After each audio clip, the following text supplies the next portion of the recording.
Hello student, जो बच्चे विनोबा विश्वविद्यालय के स्टूडेंट हैं और सेमेस्टर 1 का भी एग्जाम देने वाले हैं 25-29 सेशन या इसके बाद के सेशन में, तो जो बच्चे सेमेस्टर 1 में अभी आर्ट्स वाले जो बच्चे हैं वो हिंदी का एग्जाम देंगे और साइंस और कॉमर्स वाले सेमेस्टर 1 में इंग्लिश का एग्जाम देंगे। जस्ट उल्टा हो जाएगा सेमेस्टर 2 में। सेमेस्टर 2 में हिंदी का एग्जाम साइंस और कॉमर्स वाले देंगे और इंग्लिश का एग्जाम जो है वो सेमेस्टर 2 में आर्ट्स वाले देंगे। तो ये जो वीडियो है वो सेमेस्टर 1 में भी काम करेगा और सेमेस्टर 2 में भी काम करेगा। विनोबा विश्वविद्यालय के लिए सेमेस्टर 1 में ये आर्ट्स वाले बच्चों के लिए काम करेगा और सेमेस्टर 2 में कॉमर्स और साइंस वाले बच्चों के लिए सेम वीडियो काम करेगा। तो वहाँ दोबारा वीडियो बनाने की जरूरत नहीं है, वीडियो अपने पास रहेगा, आराम से इस वीडियो को देख सकते हैं, सारा कंटेंट वहाँ पे डाला हुआ है। अगर सिलेबस चेंज होगा तो नया वीडियो बनेगा जो आएगा इस बार। तो ये अब सिलेबस चेंज हुआ है लेकिन इंग्लिश का हुआ है, हिंदी का नहीं हुआ है। हिंदी का सेम सिलेबस है जो पहले था। तो चलिए स्टार्ट करते हैं। हम लोग 2-3 वीडियो हम लोग बना चुके हैं, 3 से 4 वीडियो हम लोग बना चुके हैं। हम लोग पूरा प्लान करके रेडी रखते हैं और प्लान के साथ हम लोग काम करते हैं। तो चलिए देखते हैं। आप लोगों का 3 वीडियो जो है एईसी हिंदी का जा चुका है, लेक्चर 1, लेक्चर 2, लेक्चर 3। आज हम लोग लेक्चर 4 रिकॉर्ड कर रहे हैं, ठीक है। और इंग्लिश का एक वीडियो जा चुका है। तो लेक्चर 4 और 5 आज हम लोग रिकॉर्ड करके आज कंप्लीट कर लेंगे और लगातार आपके पास जो बचा हुआ है, अभी बहुत ज़्यादा नहीं बचा है, मतलब 2-3 लेक्चर और बचा है, तो 2-3 लेक्चर में इसको हम लोग कंप्लीट कर लेंगे ताकि आपके पास कंटेंट जाए और आप इसी हिसाब से अपनी तैयारी कीजिए। इससे बाहर आपको क्वेश्चन नहीं पूछेगा। और मैं फिर आपको बता दूं, चाहे बीबीएम के धनबाद के स्टूडेंट हो, चाहे बीबीयू हजारीबाग के स्टूडेंट हो, चाहे रांची यूनिवर्सिटी के स्टूडेंट हो, आपको कॉन्क्रीट और सही इन्फॉर्मेशन इसी चैनल पर मिलेगा और यहीं पे आपको सही पढ़ाई मिलने वाली, ठीक है। तो आप अपनी तैयारी को स्ट्रॉन्ग कीजिए और कहीं किसी तरह का प्रॉब्लम होता है तो कमेंट सेक्शन में जरूर लिखिए, हम आपका कमेंट पढ़ते हैं और उसके हिसाब से रिव्यू करते हैं। चलिए आगे चलते हैं। तो अभी सेमेस्टर 1 का एग्जाम लिखिए। सेमेस्टर 2 की तैयारी के लिए फिर हम आपको हमारे ऑनलाइन बैच में भी आप जुड़ सकते हैं या पीडीएफ कोर्स में भी जुड़ सकते हैं। कोई बच्चा अगर इसका पीडीएफ चाहता है ना, तो इसका पीडीएफ भी हमारे अभी पीडीएफ कोर्स में 199 रुपीज़ में है। बट अब एग्जाम स्टार्ट हो रहा है तो आपको हम ये 49 रुपीज़ में हम आपको दे देंगे, ठीक है। 49 रुपये में आपको ये पूरा पीडीएफ, सारा सब्जेक्ट का पीडीएफ मिल जाएगा। ध्यान रखना, साइंस का मेजर का पीडीएफ मेरे पास नहीं है और एमडीसी में कुछ अजीब अजीब पेपर रखिएगा तो नहीं होगा।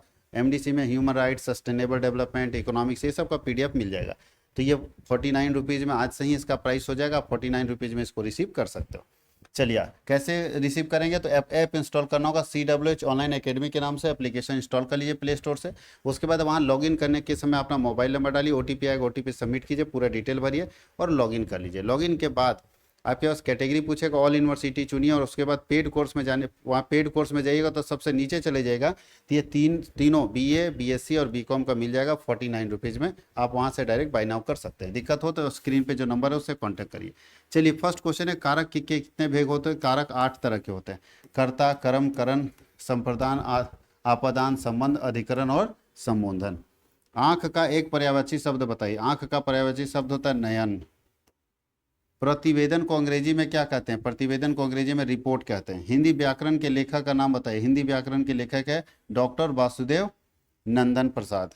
भाई बहन कौन सा समास है, तो भाई बहन दोनों ना अर्थपूर्ण है, ये भी अर्थ है और ये भी अर्थ है, दोनों अर्थ देता है, तो इसको बोलते हैं द्वंद्व समास।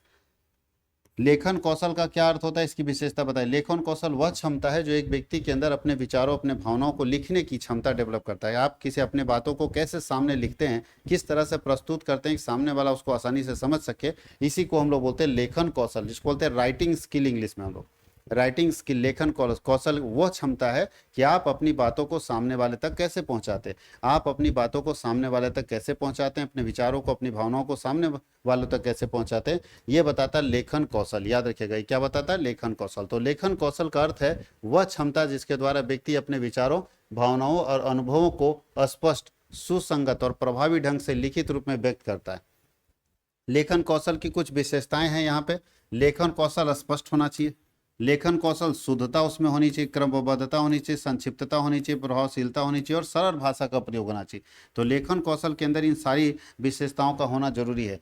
स्पष्ट होना चाहिए, लेखन सरल और स्पष्ट होना चाहिए ताकि आसानी से समझा जा सके। शुद्ध होना चाहिए, उसमें किसी तरह का मिस्टेक नहीं होना चाहिए। ग्रामर और व्याकरण खास करके नहीं होना चाहिए भाषा का।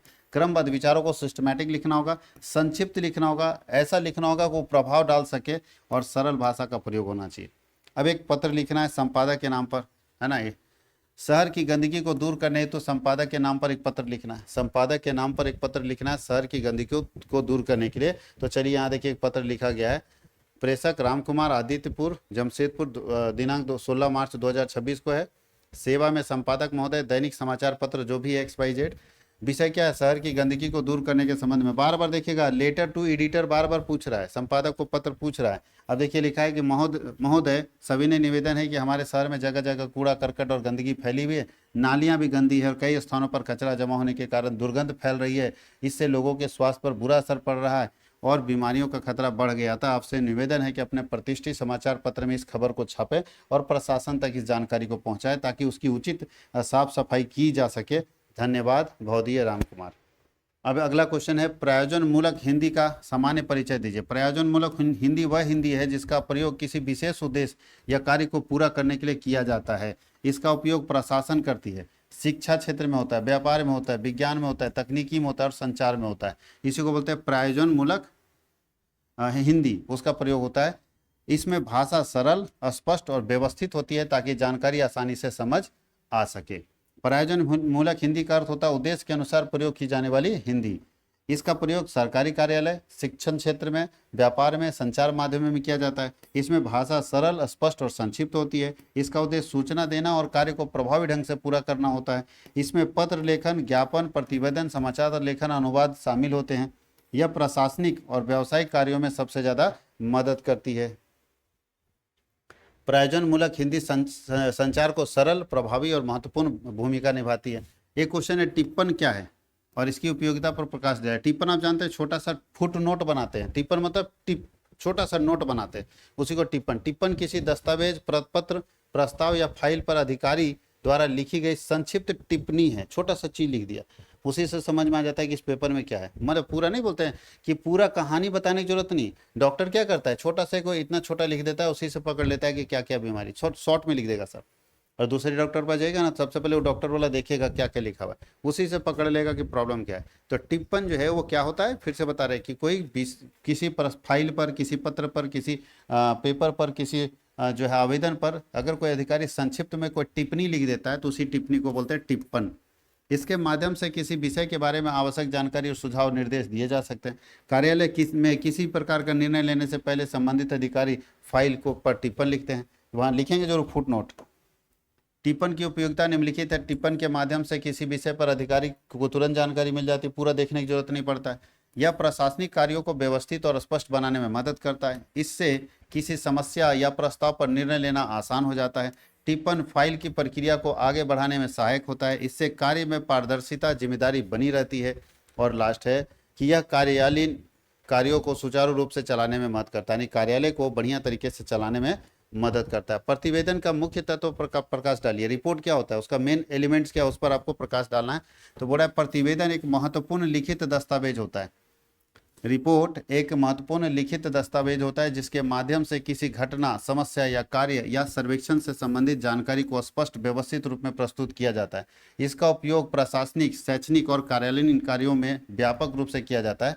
यह अच्छा प्रतिवेदन तैयार करने के लिए उसमें कुछ मुख्य तत्वों का होना आवश्यक होता है जो उसे प्रभावी और उपयोगी बनाता है। प्रतिवेदन के मुख्य तत्व क्या क्या है, तो प्रतिवेदन का मुख्य तत्व है कि सबसे पहले रिपोर्ट में शीर्षक होना चाहिए, हेडिंग होना चाहिए।